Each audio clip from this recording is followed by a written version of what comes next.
The Boston subway station was nearly deserted at 1:52 a.m. Just the echo of dripping pipes and the hum of flickering fluorescent lights overhead.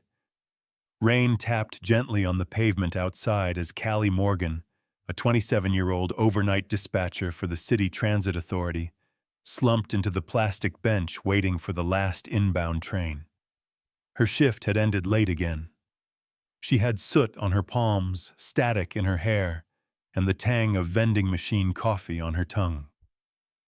Her earbuds played something soft to drown the noise of the night, but her brain buzzed from adrenaline and exhaustion. She had barely closed her eyes when her emergency comm tablet buzzed on the seat beside her. At first she ignored it, but then the message flashed again, flagged urgent. Sender unknown. Message Ms. Dina, the man is on the floor again. Please come. You said we should only text if it's bad. It's bad. I don't know what to do, Callie blinked. Wrong number. Definitely. Her name wasn't Dina. She wasn't a nurse or a doctor or anyone qualified to answer a medical emergency. But the address was included in the message. A house in Dorchester, not far from where she lived. Her finger hovered over the forward to EMS option, but something stopped her. It was the way the message was written, not desperate exactly, but brave, scared, controlled. Callie read it again, and then without allowing herself time to regret it, she shoved the tablet into her backpack and ran up the stairs into the rain. The house sat at the edge of a quiet street just past a gas station and a shuttered daycare center. Small, square, and worn, its porch light flickered a soft blue. Callie stood at the edge of the driveway, rain soaking through her hoodie, heart pounding. She hadn't told anyone she was coming. Hadn't called 911, hadn't even asked who the man was. But she climbed the steps anyway and knocked. Nothing. She knocked again, harder. Then slowly, the door creaked open. A boy no older than 7 stood barefoot in the hallway holding a flashlight. His eyes were wide but not teary. Callie noticed the way he stood, not panicked, but planted. He was trying to be brave. "You're not Ms. Dina," he said. "No," Callie replied, soft and steady. "But I got your message. Is he inside?" The boy nodded and turned, leading her through a narrow hallway. He fell when he tried to stand up. His breathing sounds not right. They entered a small living room. A man, maybe late 30s, lay on his side on the floor. He was conscious barely, pale. His chest rose and fell in uneven jerks. "His name's Ben," the boy said. "He's my uncle, but he's like everything." Callie dropped to her knees. She wasn't trained for this, but she remembered enough from a transit safety seminar how to keep someone stable, how to monitor pulse, how to keep calm. "Hey," she said, gently touching Ben's shoulder. "You're okay. You're not alone." He opened his eyes slowly. They were ice blue, dazed with pain. "You're not the nurse," he rasped. Callie gave a soft smile. "No, just someone who answered the wrong message." Ben managed a weak exhale, a sound halfway between a chuckle and a wince.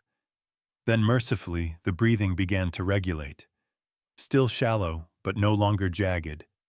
She stayed by his side until he could sit up against the wall. When the worst had passed and silence filled the room again, Ben looked at her, really looked at her for the first time. "Who are you?" he whispered. Callie paused, then said simply, someone who couldn't ignore a call for help. Ben insisted he didn't need to go to the hospital. Said it was a muscle spasm. Said it happened before. Callie didn't argue, but she stayed. She helped him onto the couch and wrapped a blanket around his shoulders. The boy, his nephew, sat nearby holding a mug of warm water. The lights in the house were dim. The kind of dim you didn't fix because you'd gotten used to it. "What's your name?" she asked the boy softly. "Zeke." "Zeke. That's a strong name." He shrugged. "It was my dad's." Ben's gaze dropped at that, and Callie read everything in the silence between them. No parents. This man was raising the kid alone. Whatever had happened tonight was more than just a health scare. It was pressure, grief, isolation, all compressed into one breaking point. "You're good with him," Ben said finally, voice rough. "You have kids," Callie shook her head. "Just students. I work with teens. Theater program community center." That surprised him. She saw it in the slight lift of his eyebrows. "The way you handled the emergency." "I thought maybe—" "I'm not a medic," she said, a little smile forming. "I just care more than I should sometimes." The room grew quiet. Outside, the rain softened to a whisper. Zeke had drifted off on the armchair, still holding the empty mug. Ben rubbed his eyes. "You didn't have to come, you know." "I know. I didn't even send the message." "I know that too." Ben looked over at her, truly seeing her now. She didn't wear makeup. Her jeans were damp at the cuffs. Her hair was pulled back in a messy bun. She looked nothing like someone who should be here in this quiet, broken house at 4 a.m. But she was. And neither of them understood why that felt like exactly the right thing. Callie hadn't planned to go back. She'd told herself that night was a one-time thing, a strange, accidental detour in a city full of them. But 2 days later, after her evening class, she found herself standing outside the same house. No message this time, no emergency, just a gut feeling. She brought soup and a used copy of the Phantom Toll Booth tucked into her satchel like a peace offering. Ben answered the door. Shirt untucked, hair damp. Same tired eyes. He blinked. "You again, I'm still not a medic," she said, lifting the thermos. Something in him cracked a small, invisible line, and he stepped aside. Zeke was upstairs, Ben explained, doing homework, probably pretending to. They sat at the kitchen table this time. The same low lighting, same chipped mugs. He poured tea. She served soup. It was easy. Too easy. So Ben said after a while, "How does a theater coach end up saving a stranger in the middle of the night?" Callie stirred her tea. "Bad boundaries, probably." He laughed. The sound startled both of them. Then she said more quietly,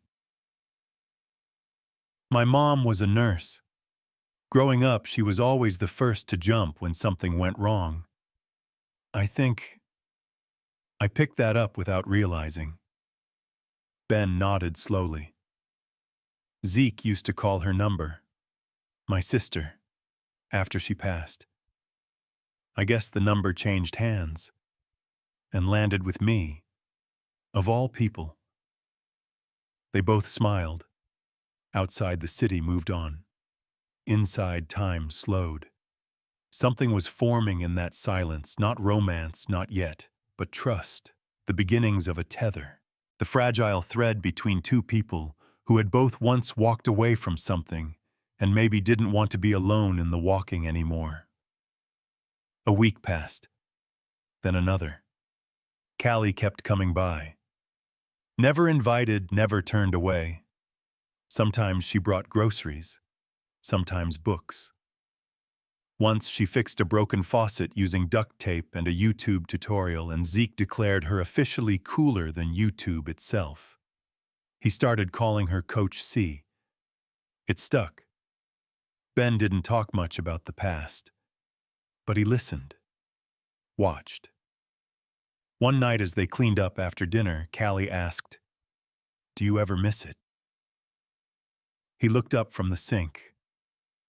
The money, the meetings, the fake applause, she smiled. The job, the work. He hesitated.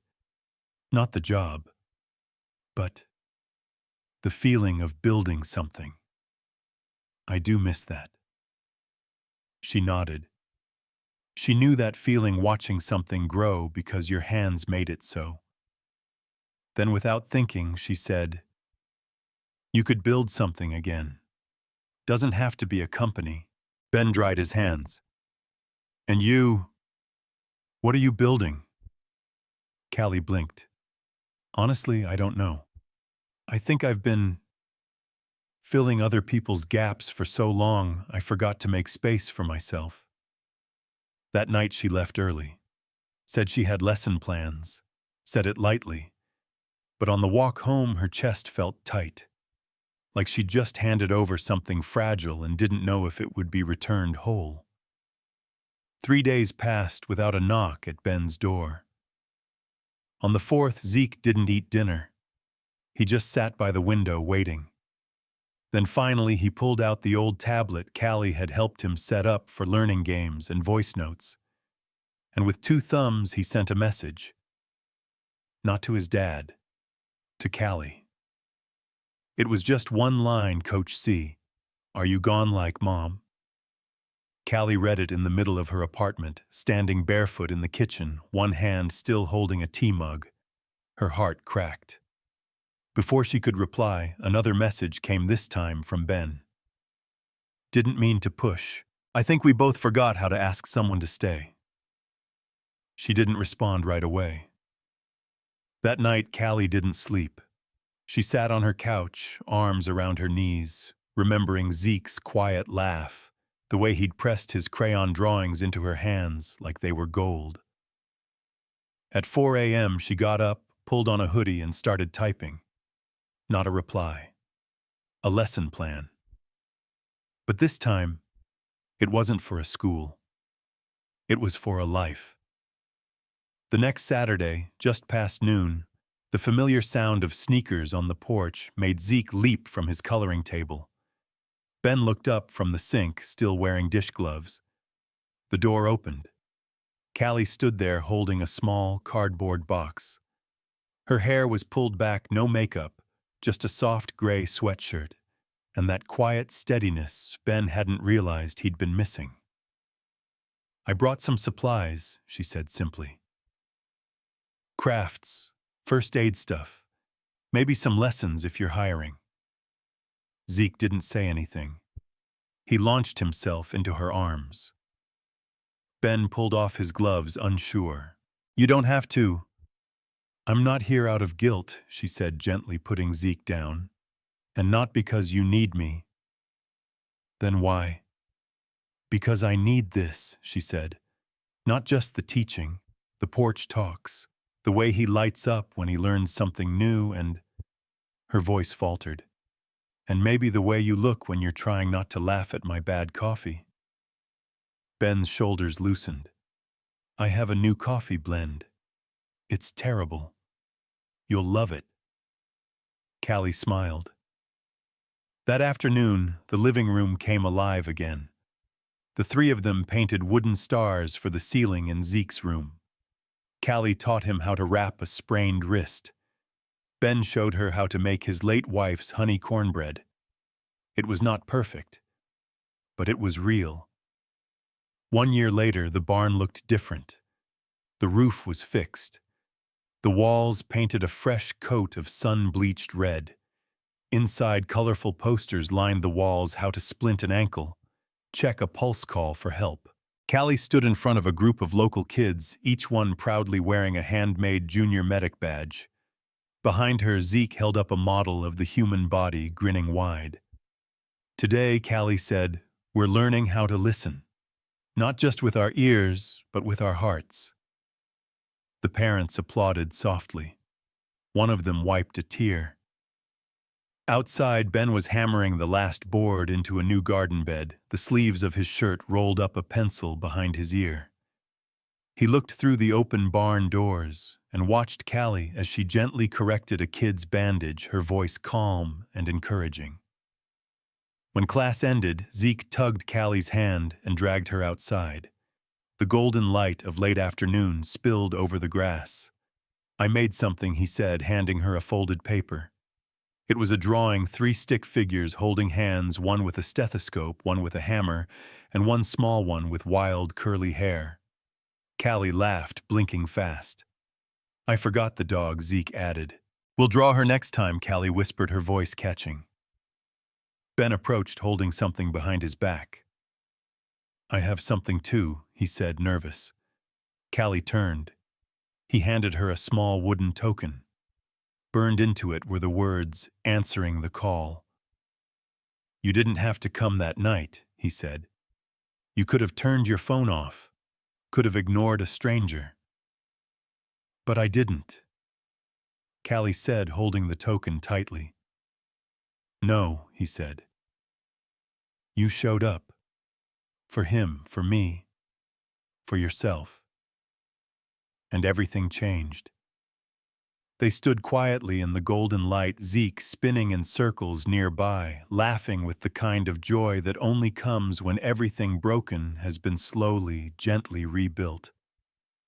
Callie leaned her head on Ben's shoulder. She didn't need a ring or a label. This was home, and it had started with one wrong number. That led exactly where she was meant to be.